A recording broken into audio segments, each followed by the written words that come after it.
Now, let me open the door a little bit to my father, because I never speak about my family at all. I realistically don't have a family. And I'll tell you why. Because of my mother and my sister. They're both psychs. My mother, I realized her whole life, she always kept asking me one question. What's wrong? What's the matter, Tony? What's wrong, Tony? Just brainwashed me with it. And that's actually a technique to cave people in that I've learned about real recently. After that, for 2.5 years, I haven't spoken to her. And my sister Gabrielle is a psychologist. She's made her entire living leeching off people, lying to them, and pretending to be some type of authority, which she simply is not. We had a fight, argument, disagreement, disconnection recently, where I actually laid it out to her really clearly and simply. My older sister is a bit of an emotional basket case. She's never had a long-term relationship in her life except for with a friend who's an ignorant fucker, a stupid man, a moron, and they argue all the time. Every other week they're in an argument for 3 days and they don't speak to each other, and then they make up because they're each other's lifelines. But Gabrielle, I told her this. I said, either you're a completely evil bitch or you're a completely selfish bitch. If you are able to help people with your psychology, if it's factual and true and you can aid people, how come you left our older sister an emotional basket case? At 59 years of age this September, she's still emotionally distraught, unable to control her emotions. And my mother has restricted my freedom of speech because Angelique spazzes out and throws things and becomes violent at the drop of a hat. She's an emotional basket case. There's no fucking two ways about it. And I said, so Gabrielle, either you don't help your sister because you're selfish and greedy, or you can't help your sister because you're fucking incapable and you've been committing fraud on every client you've ever had as a psychologist because it's ineffective. And I said, either way, you're fucked up and you're evil, and I want nothing to do with you again. Now, Angelique and Josette, my two other sisters, in time, I will mend those relationships. But right now, they're cut off just like the others. And in time, I'll show them that the source of trouble in our family sits firmly on Gabrielle's lap. And I tried since 1989 to introduce them to Citizens Commission on Human Rights, the anti-psychiatry, anti-psychology platform where they rescue people from mental asylums and look at mental hospitals. They haven't changed in hundreds of years, except for new and even more devious ways to torture people. They haven't increased, and they haven't benefited mankind. Now psychiatrists routinely use drugs like Prozac, which contains fluoride, a known neurotoxin, and they prescribe it to pregnant women so they can fuck up our babies and our infants in the womb. That's how little psychiatry and psychology have, in my opinion, in my observation of 30 plus years looking at them, studying them, and living around them. If you tell me you're in psychology or psychiatry, get the fuck out of my life now. I want nothing ever to do with you. That is my personal opinion. And it's not promoting it. Citizens Commission on Human Rights, cchr.org, does a fine job on that. This is my protected free speech. It's my personal opinion. And I told my sister, either you're ineffective or you're selfish. Fuck off. But that's not what this is about. That's just because I know my father's going to get this video soon. And when he does,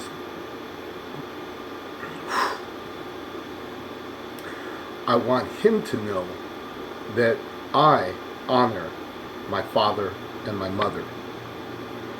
My mother is still on the fence with me if she is really that type of personality, or if she became that because I realized that psychiatry and psychology are not something you learn, it's something you are. I know I'm reincarnated. I know I've been a soldier in the Civil War. I know lifetimes in between that. And I have recall on them thanks to Scientology. Don't care if you like it or not.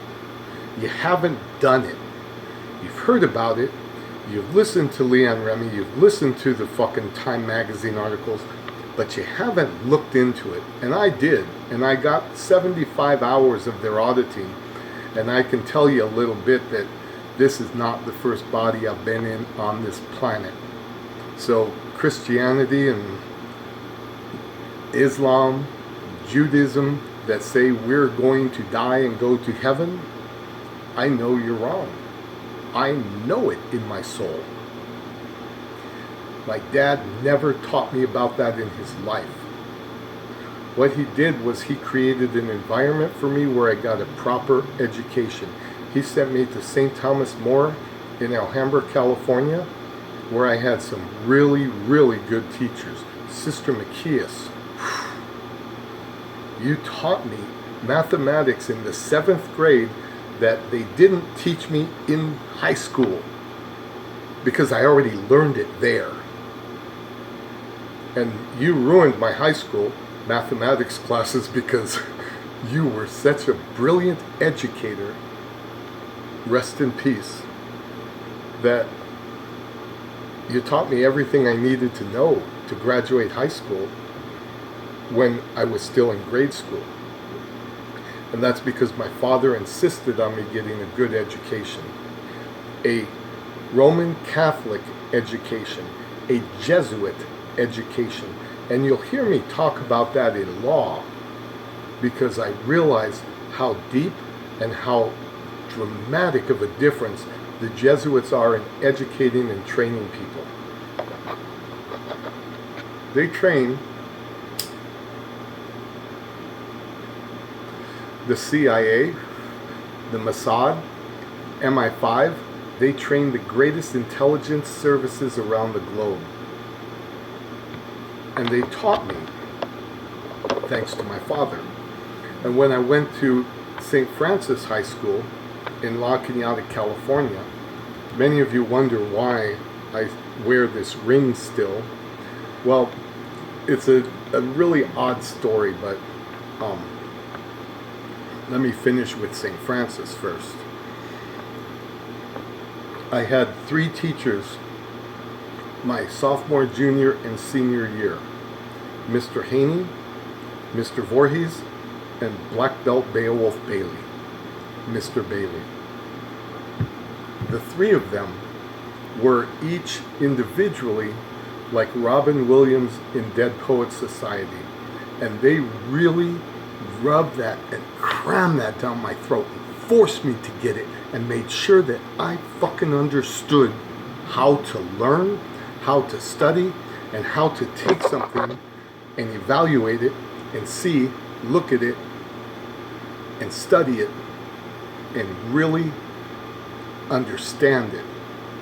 They taught me the scientific method through English and they did something really dramatic to me. And my classmates were blessed with them. These guys were three amazing men. And yet,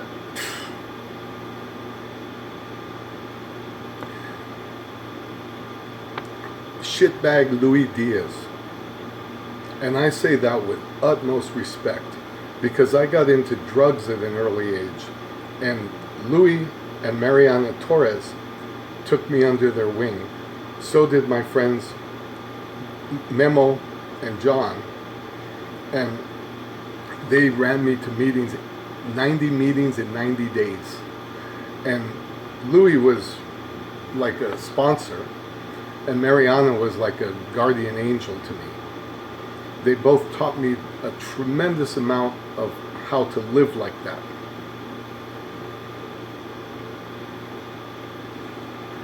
Thing they didn't know, I learned elsewhere. But they were really, really good people, and they helped hundreds and hundreds of people in their lifetimes. And I was blessed to be one of them.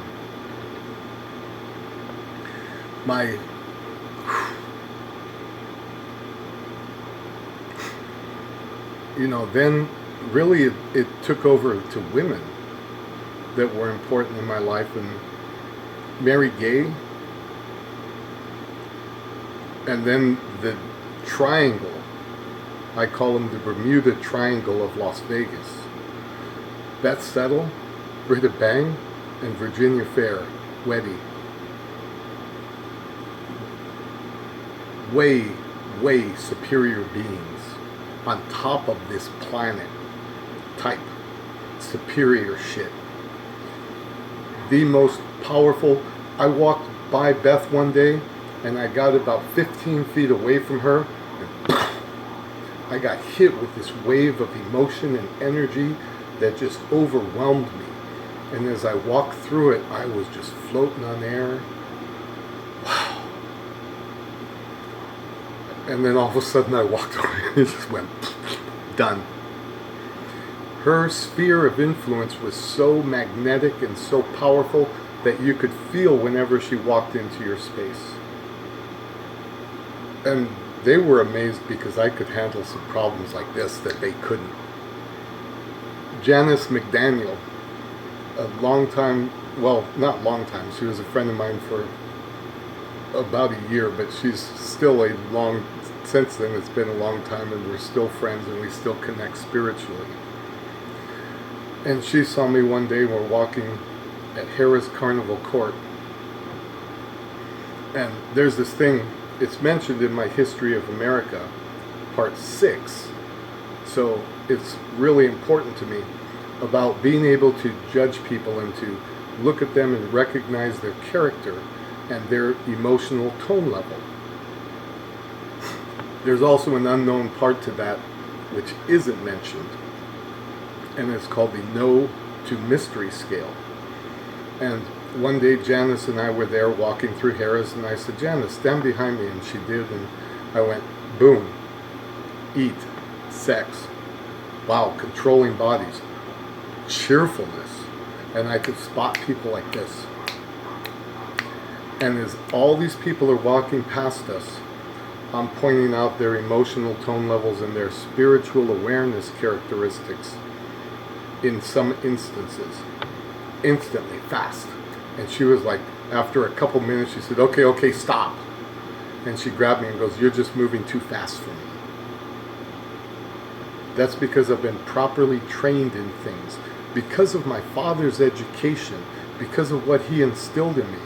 That man, when I left high school, he thought I was a bum and a drug addict and a douchebag, and he was really upset with me. And I didn't speak to him from the time I was 17 till I was 23. And the only reason I did then was because I was stupid and married some bimbo who couldn't even tell me I was the father of her child. She had 3 different guys that she was banging, and I loved her. I was the only one who stepped up to marry her, and then found out less than a year later she was cheating on me, I said, fuck you, you're a cunt. Dumped her. And don't look back. If the child's mine or not, I want nothing to do with her. Because she's never been mine.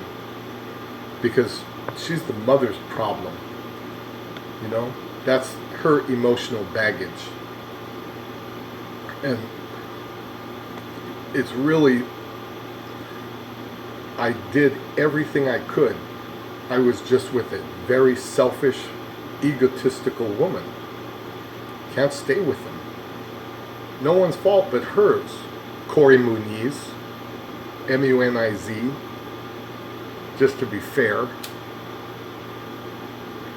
And I don't smoke this much, I'm just chain smoking. I like smoking when I record things. And when I was 8 years old, my dad found out I was stealing his cigarettes and smoking them, because I'm a smoker. I've come to realize that there are certain traits we have as beings, and one of mine is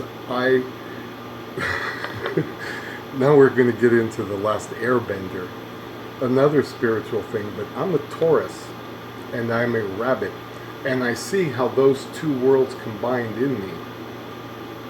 And I'm also a fire sign, a phoenix, because I'm meant to bring a new civilization to this world. And I'm not the only one by far. You look up Q, you find out what Trump is doing. You go and Google and this channel, YouTube, and look up 12-year-old girl U.S. presidents. And you're not going to find the Pizzagate that they've been murdering and sacrificing 12-year-old girls, 4-year-old girls, 6-month-old babies. That's a separate fact. But what you're going to find is that in the history of America, from President Barack Obama to the Bushes to the Clintons, Bill, to Nixon, Reagan, all the way back, except for Martin Van Buren, every president in America has been the heir through either father's or mother's bloodlines of John Lackland Plantagenet. What's going on now in America is a changing of the guards. And they're saying, out with the old. You English, British, have breached every treaty and every contract that you've ever written. You're foul fuckers, and you've got to go. And there's a cleansing on this earth. And because of the education I have, because of my father, I get to be one of the leaders in that. As scruffy and raw as I look, my mind is sharp. I know the law better than anybody you've ever met, more than likely. And I get to be in the rebuilding process of Earth after this next 5 to 10 years is over with. We have a lot of work to do. But see, when people go, oh, my dad was a good man, and I go, shut up. My dad was the youngest of 6 children. His father left them when he was about 3 and left him and his other siblings to be raised by a single mom in Puerto Rico.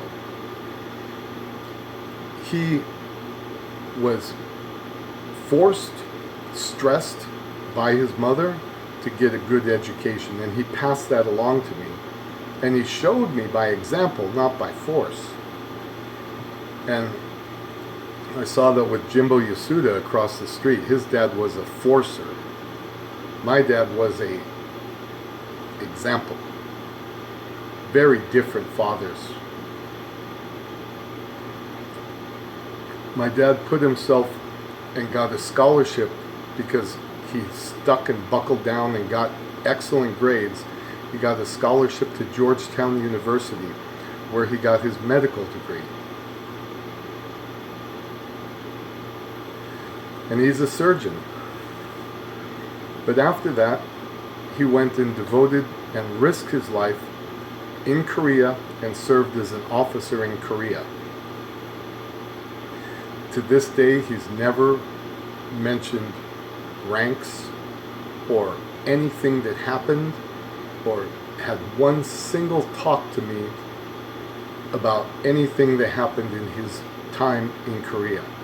But being a medic during a war, I'm sure he saw some horrific things, and he just and ate that. And he's never brought that trauma to our family.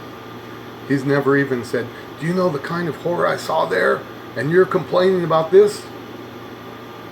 It was just understood. And when I complained to him about things, he was not taking any of it. And so it created in me that I needed to have the answers, not the problems. Those are the little subtle things that when I was 17 I didn't see about him at all. When I was about 30 I started seeing them. Now that I'm 57 they glare me in the face.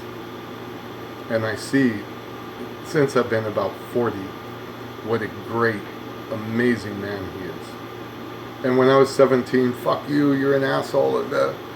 But for the last 17, 20 years, not a single bad thing to say about my father.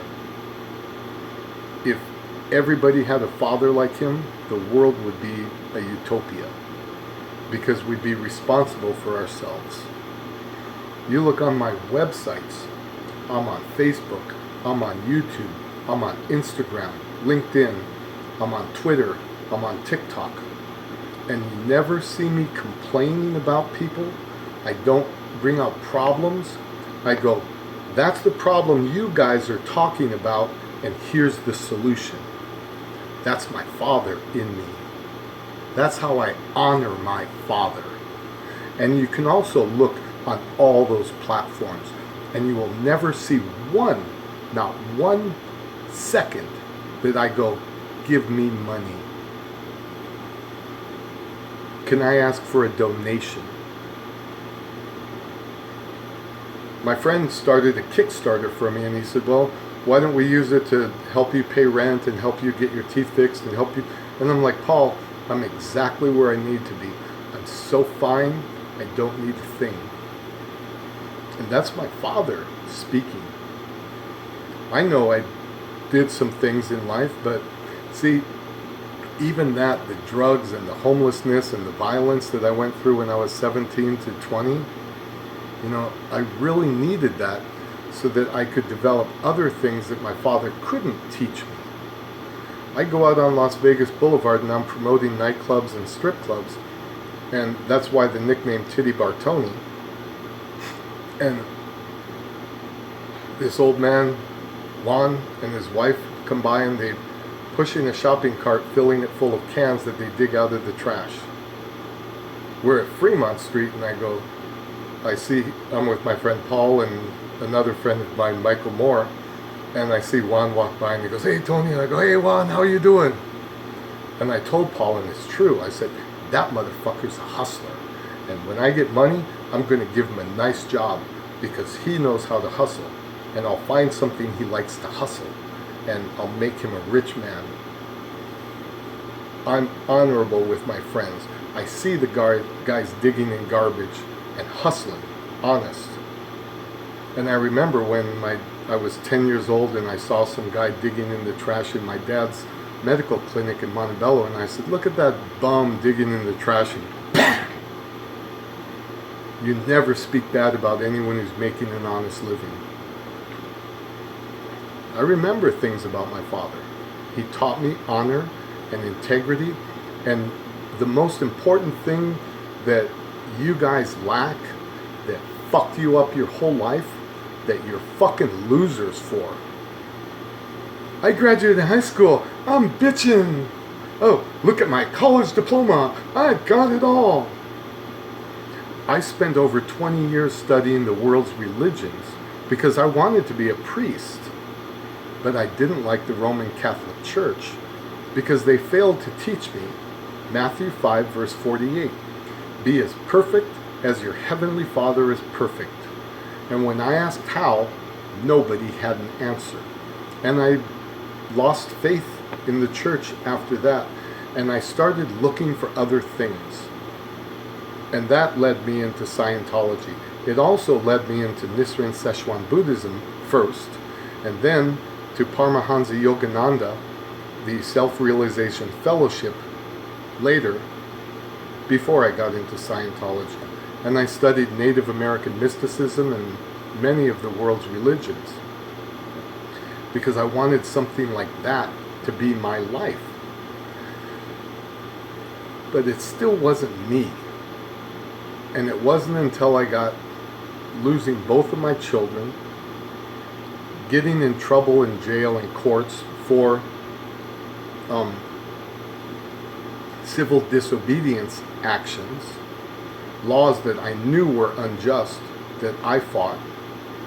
And we had attorneys helping us back then for the most part, but I've continued the work, and now I do it myself, and I've beaten 35 plus cases for myself and friends, misdemeanors, tickets, little bullshit, and 11 felonies for my friends.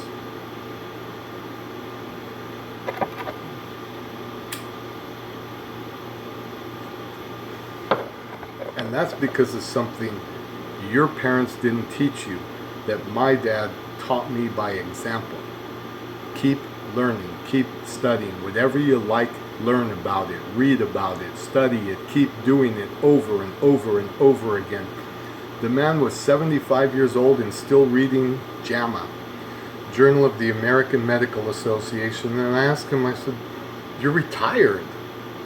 Why the fuck do you care?" And he goes, "You keep your mind sharp, you keep studying." And every day since before that, for the last 30 years, I've spent my life studying things daily. Sometimes I group it up to 10 hours in 2 days, and sometimes I do it an hour every day, but I've constantly been studying things and doing things. Sometimes there's been spiritual rather, and the last 11 years almost, in October of 2009, I started studying law. So 10 and a half years, I've been studying law a minimum of an hour a day. And that's why I'm better than judges, lawyers, and cops at law. And it's all due to my father's upbringing of me. If I tell you your dad ain't shit to mine, he ain't. My dad's one of the greatest men of earth, and I can only live out the rest of my life trying to beat him.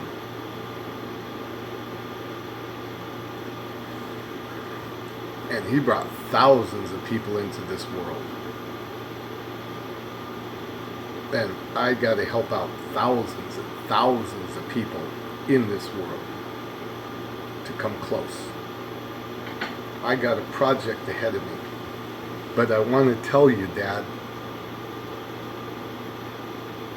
you're done. You've done your job here. Thank you.